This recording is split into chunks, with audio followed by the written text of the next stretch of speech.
বেশি কথা বলতে পারছি না, ঠাকুরের গান হচ্ছে, ঠাকুর দর্শন করবে।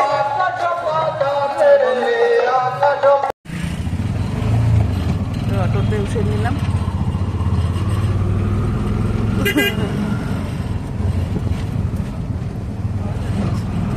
বিবাহ আসন, যেখানে ওই পুরোহিত, যিনি পুরোর হিত করেন কে, মঙ্গল যজ্ঞের যিনি হুতা, তিনি হচ্ছেন ওই ঋত্বিক দেবতা। এসে বললেন, আজ থেকে তোমার বিবাহ দেওয়া হলো। কার সাথে? ওই যে পরম সত্তা, যার থেকে আমি এসেছিলাম, ছিঁড়ে এসেছিলাম, জীবাত্মা হয়ে এসেছিলাম, এই পরমাত্মার সাথে তোমার আজকে যোগযুক্ত করে হলো। তা ওখানে কি হলো? আজ থেকে তোমার জীবনের একমাত্র লক্ষ্যই হলো তাকে খুশি করা, তাকে পূরণ করা। তাহলে বিবাহের পর যখন ওই মেয়ে বর যখন শ্বশুর বাড়ি যাচ্ছে, যেতে যেতে তারা একটা দুটো কথা বলে, তারপরেই ওই শ্বশুর বাড়ি গিয়ে সে কি চেষ্টা করে? নতুন বাড়ি, কোথায় জানালা আছে, কোথায় দরজা আছে, কোথায় খিড়কি, কোথায় পায়খানা বাথরুম, কিচ্ছু জানে না মেয়েটা। স্যার দেখিয়ে নিয়ে এখানে জল খাও, আমি হাত ধোবো, বাথরুম যাবো, তাকে হাত ধরে ধরে নিয়ে যাওয়া হচ্ছে। সেই মেয়েটা তখন থেকে খুঁজে খুঁজে চেষ্টা করছে তার শ্বশুর বাড়ির, তার স্বামীর পছন্দ কি, তার স্বামী কি খেতে পছন্দ করে, আমি কেমন করে কথা বললে আমার স্বামী খুশি হয়, আমি কেমন করে চললে আমার শাশুড়ি হাসি মুখে কথা বলে, আমার শাশুড়ি গঞ্জনা করলে আমায় তখন কি আচরণ করতে হয়। সেই মেয়েটি যে এক গ্লাস জল নিয়ে খেত না বিয়ের আগে, মাকে বলতো, মা জল দাও, বাবাকে বলতো, বাবা আমার জামাটা কিনে এনে দাও, সেলাই করে এনে দাও, আর ব্লাউজটা তুমি তৈরি করে নিয়ে এসো, বাবাকে বললো, বাবা এনে দিচ্ছে। সেই মেয়েটাই শ্বশুর বাড়িতে ঢোকার তার পরক্ষণে মুহূর্তে সে তার নিজের কাছে তো সকল মানুষের ভালো মন্দর খোঁজ নিচ্ছে। খোঁজ নিতে নিতে, তাদের সেবা করতে করতে, তাদের প্রয়োজনগুলো খুঁজে বার করতে করতে, কখন সেই গৃহের সে কর্ত্রী হয়ে উঠেছে সে নিজেই জানে না। আসলে ব্যাপারটা কি?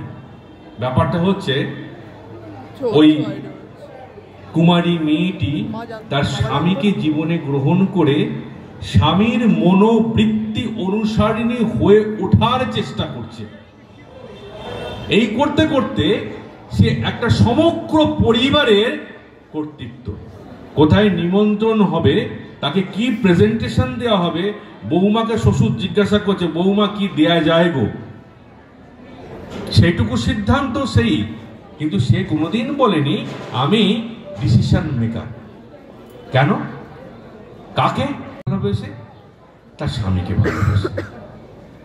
দীক্ষা নেওয়া মানে তাই, আমি আজ থেকে আমার প্রভুর, ও বলছিল না, সৌমিতা বলছিল না, আমার ইচ্ছাগুলোকে, ছোট ছোট ইচ্ছাগুলো ত্যাগ করতে হবে। আমার তো বেলা পর্যন্ত ঘুমোতে ইচ্ছা করে, শীতে, এই কনকনে শীতে কার ইচ্ছা করে বলুন তো?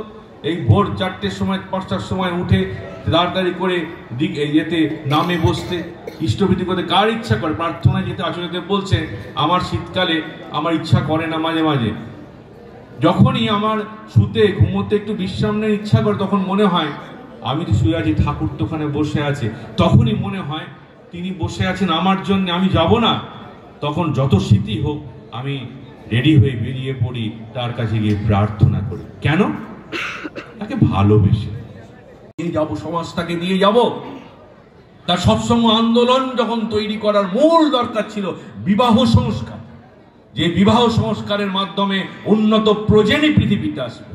ঠাকুর বলছেন, মণি তুমি আসমুদ্র হিমাচল প্রদেশ তার নাম গানে মুখরিত করছো, মানুষকে যাজনে দীক্ষায় তাকে প্লাবিত করছো, আর তুমি ঠিক ঠিক জেনে রেখো, তোমার পরবর্তী প্রজন্মের মধ্যে যদি আমাকে চারায় না দিয়ে গেলে, তুমি ঠিক ঠিক জেনে রেখো আমাকে তুমি সারা জীবন ধরে ফাঁকি দিয়েছো। আমি পরবর্তী প্রজন্মের মধ্যে আমার পারিবারিক যাজন করতে হবে। আচার্যদেব কি বলেন? বলে পরিবারে খেতে খেতে রাত্রে যখন সময় পাবে এক টেবিলে আমরা বসে খাবো, করতে করতে মন খুলে কথা বলবো, ছেলে বৌমা যে যেখানে সবাই মন খুলে সেখানে বাক্যালাপ করব। সেখানে প্রসঙ্গ কি থাকবে? ঠাকুর। আদর্শ জীবন কেমন তৈরি করতে হবে, আদর্শ পরিবার কি করে গঠিত করতে হবে। আমরা নাচ গান তো অনেক করছি, অনেক কিছু হচ্ছে। ব্রহ্মচর্য আশ্রমে যারা মানে অর্জন করেছে সেটা কিন্তু ওই গার্হস্থ আশ্রমে সেটাকে অ্যাপ্লিকেশন করতে পারতো। তা এখন কিন্তু আমরা শিক্ষার পরে কিন্তু আমরা চাকরি পাই না, আমরা ফেউ ফেউ করে কিন্তু ঘুরে বেড়াই, একটা চাকরির জন্য ঘুরে বেড়াই, একটা আয় উপার্জনের রাস্তা কি করে পাপ করব তার জন্য ঘুরে বেড়াই।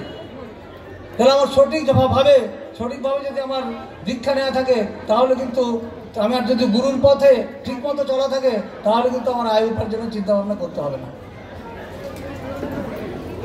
তাই দীক্ষাটা কিন্তু সেই জন্য আমাদের ঠিক জায়গায় নেওয়া দরকার এবং পুরুষোত্তমের কাছে দীক্ষা নেওয়া দরকার। বুদ্ধ ঈশায় বিভেদ করিস, শ্রী চৈতন্য রসুল কৃষ্ণে জীবোদ্ধারে আবির্ভূত হন, একই ওরা তাও জানিস নে।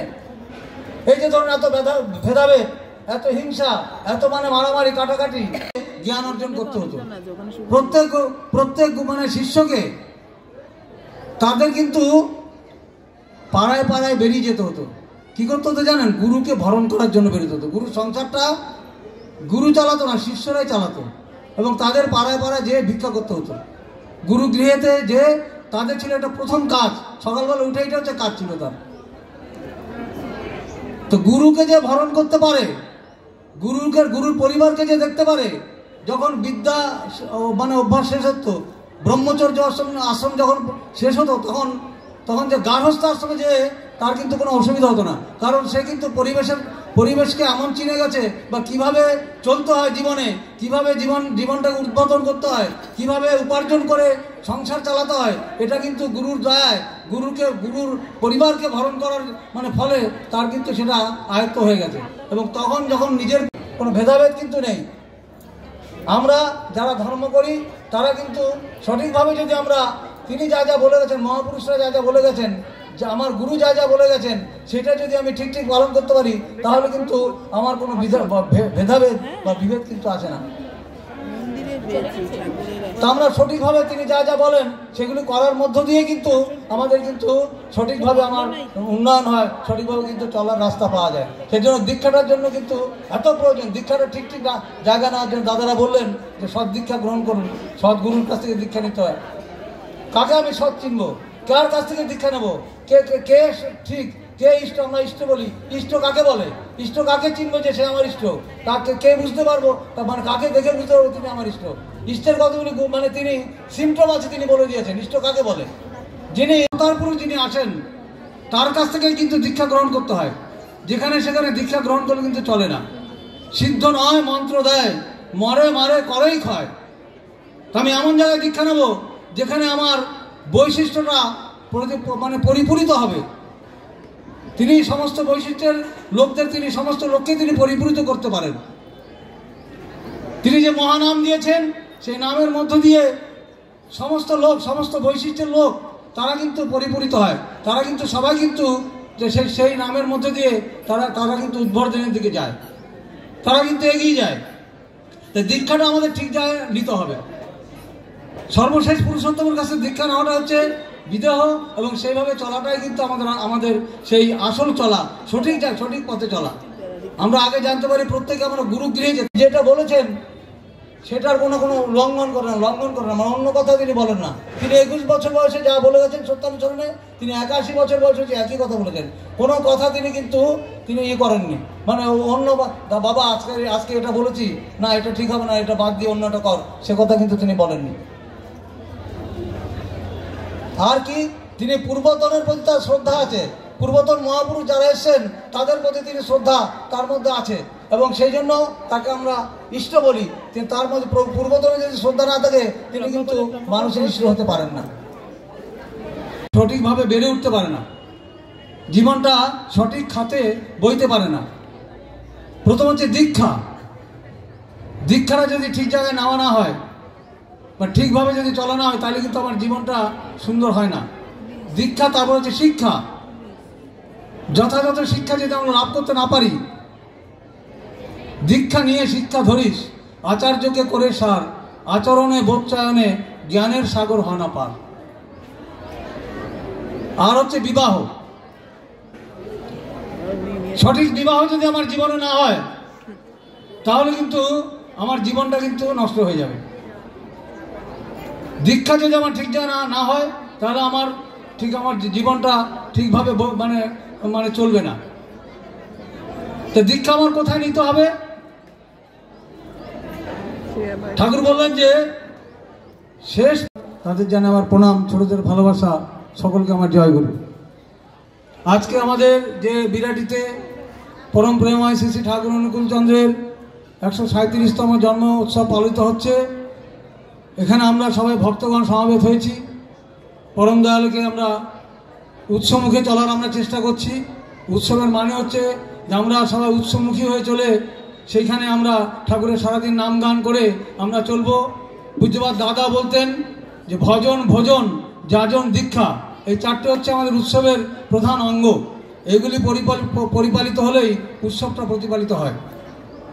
আমাদের জীবনে ঠাকুর বললেন যে একটা মানুষের জীবনে তিনটে জিনিস আছে, এই তিনটে জিনিসে যদি গন্ডগোল হয়ে যায় না, শ্রী বড়মা, পরম পূজ্যপাদ শ্রী শ্রী বরদা, পরম পূজ্যপাদ শ্রী শ্রী আচার্যদেব, এনাদের সবার কার শ্রীচরণে আমার কোটি কোটি প্রণাম। পূজনীয় গোবিন্দার শ্রীচরণে আমার কোটি কোটি প্রণাম। উপস্থিত আমার পুত পবিত্র পাঞ্জাধারী যে কর্মীবৃন্দ আমাদের মঞ্চে উপস্থিত আছেন অথবা বাইরে, তাদের সবাইকে জানাই আমার অন্তর হৃদয়ে গ্রথিত করে দিলেন। ধন্যবাদ জ্যোতির্ময়দা। এখন বক্তব্য রাখবেন শ্রদ্ধেয় শ্রী সাধন তালুকদার দা। 10 মিনিট সময় দেওয়া হলো তাকে। উনি কি নিউ ব্যাগ করতে গেছে? ওনার কাছ থেকে তো মারা দেখে নিয়েছে। তাই না, উনি এখানে দেখে যাচ্ছে।